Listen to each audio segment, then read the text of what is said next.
Well, hello there, my friends. I'm Joanne Jolie. It's Sunday evening in the United States in Arizona, and I want to welcome you to our live stream, Encourage One Another. This is a place for P31s and T2s, that is, women who are striving to emulate that highly praised, virtuous woman of Proverbs 31, and then the others, the Titus 2 women, that is, the older woman, and that would be me with my first great-grandchild almost here. I'm very grateful to be able to see another generation in our family. So welcome. If you have ever wondered, what am I doing with my life? What is my purpose? How can I know that I'm actually doing God's will? Well, this devotional is for you. So let me start by asking, have any of you been watching the US Figure Skating Championship? It's really amazing to me how triples for women and quads for men are now the standard. You know, back in the 50s, the elite standard was doubles, and triples seemed like almost impossible. But these athletes, in order to step out onto the competitive world stage, they train from their earliest years. Their entire life revolves around a single purpose. They have a crystal clear goal. They have a path to get there.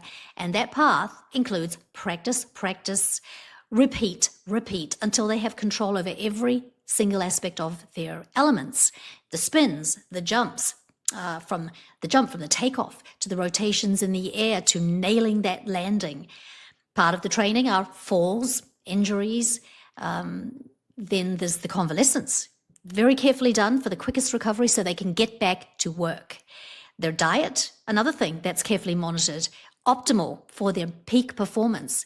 They have to sacrifice parties and downtime with friends. There's hardly any downtime. Downtime actually is going backwards. So there's a real cost if they stop their training for a period. All of this dedication is for a place on a podium in this life. And frankly, there's not much more after that. One of my son's gymnastic coaches was a former teammate of Nadia Comaneci. Her name is Trudy. Nadia took the gold, and this will be back in 1976, and Trudy stood on the podium beside her with a silver medal. Now, sometimes we remember who the gold medal winners are.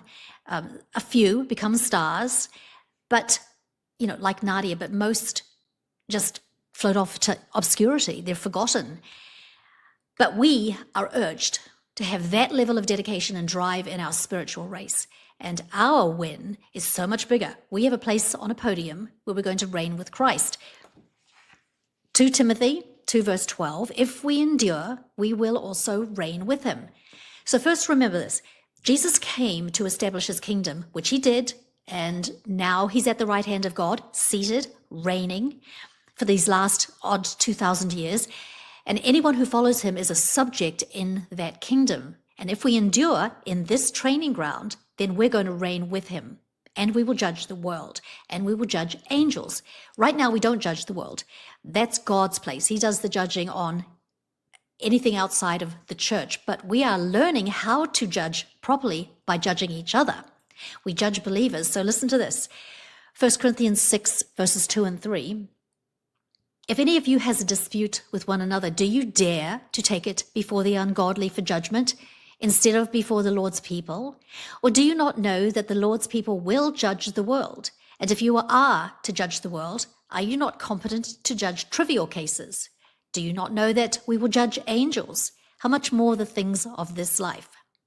Therefore, if you have disputes about such matters, do you ask for a ruling from those whose way of life is scorned in the church? I say this to shame you.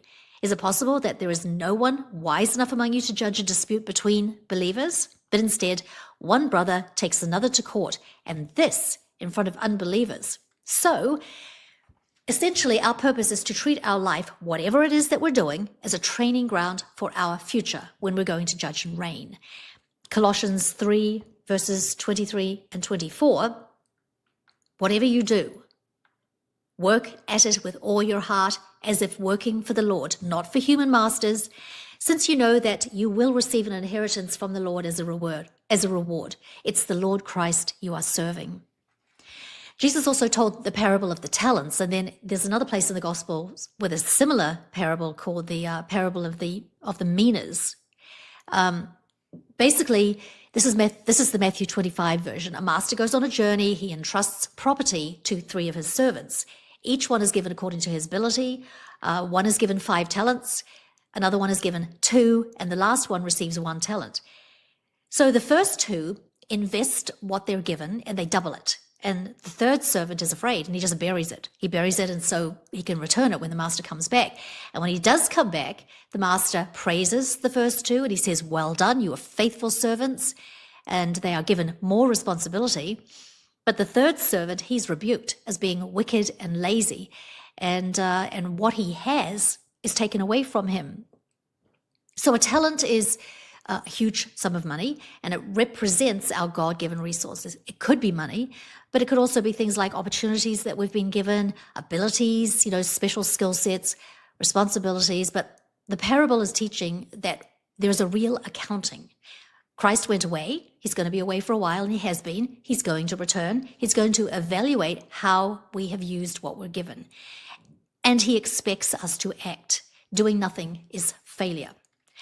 But back to the analogy of the athlete and the ice skating competition, 21-year-old Ilya Malinin, I think that's how you say it, or Malinin, I've heard it said. He is just smashing records in the men's competition. He's in a league of his own. He is so far ahead of every other competitor. And you really need to go and watch his performances. They're just breathtaking. His skill level and his style. But a couple of parallels here. He was asked, what is your superpower? And what Elias said is, I'm fearless. He doesn't shrink away from the pressure. He thrives on it. Now, there was a situation 4 years ago when he tried out for the Olympic team and he didn't make it.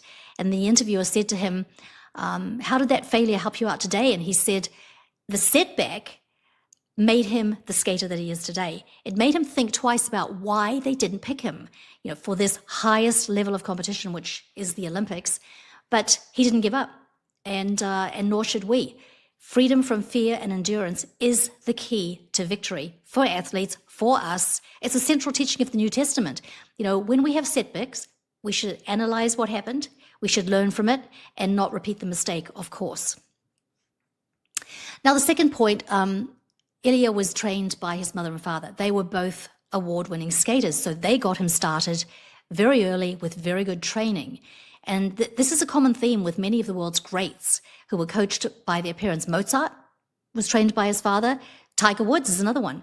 Both Mozart and Tiger Woods were started at about 3 years old by their fathers. We have the ultimate coach in the Holy Spirit in us at all times, prompting us in the proper way to go, counseling us, teaching us. Ilya had to listen to his parents and do what he was told. We have to listen to the Holy Spirit. We have to do what he tells us to do and prompts us in order to have success in this faith competition. After Ilya's short program, I really smiled because he said that he surprised himself. He said, I didn't know that I was this good. What a thing to say.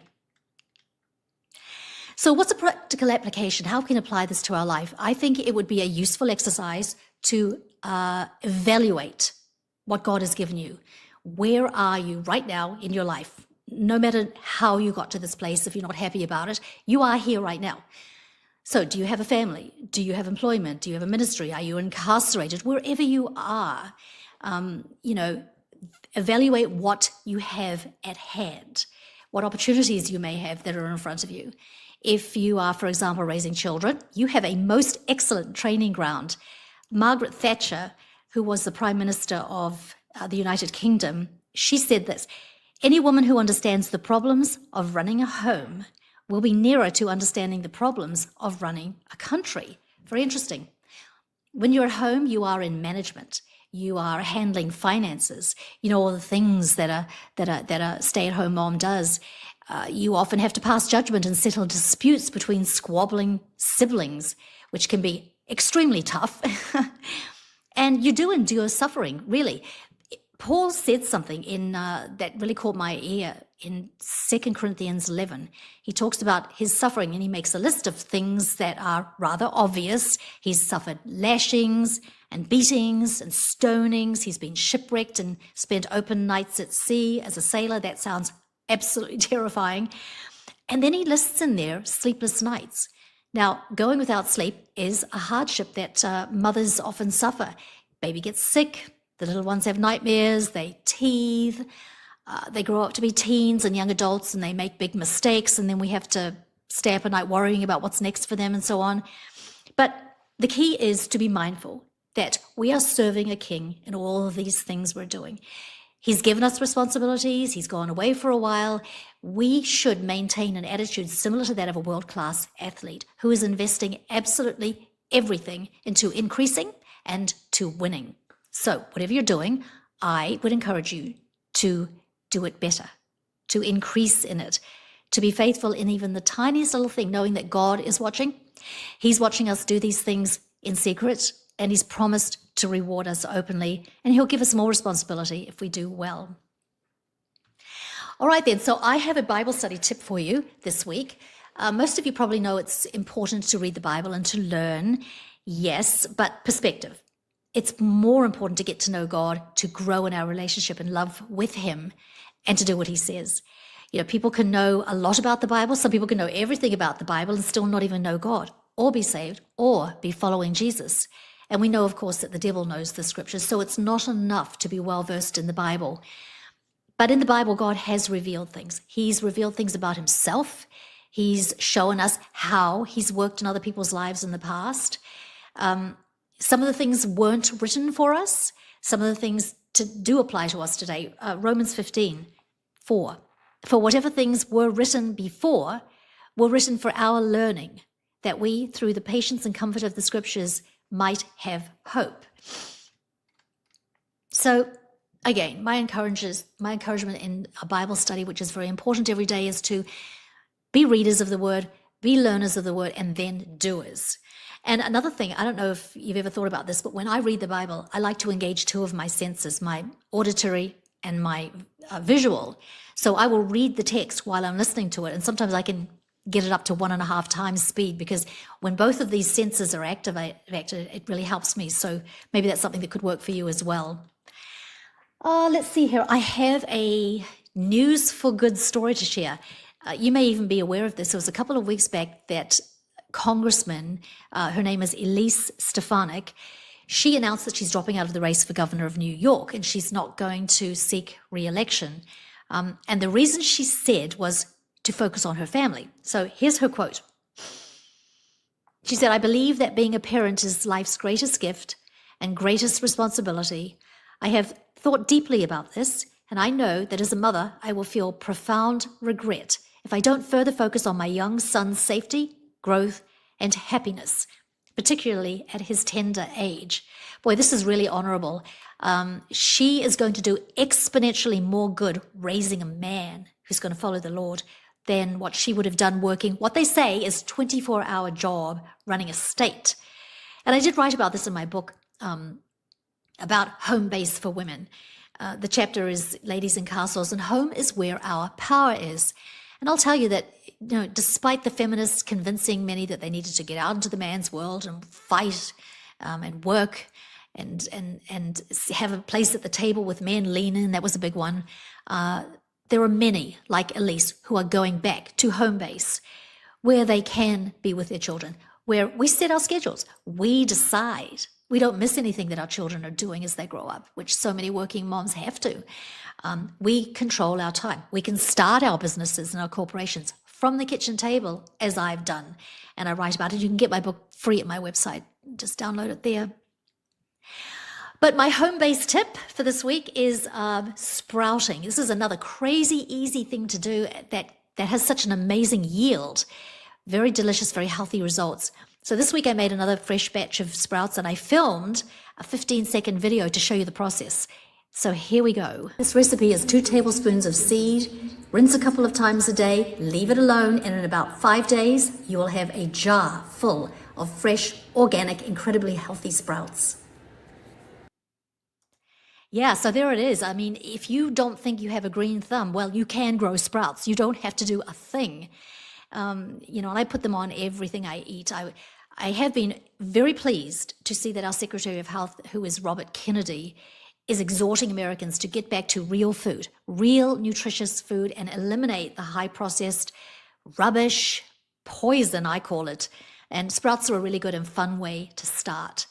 So that's it for this week. I want you to have an amazing week. I want you to think like an athlete. Take everything that you're doing, take it to a better place, a higher level. Listen to your coach, the Holy Spirit, and God bless you. See you next time.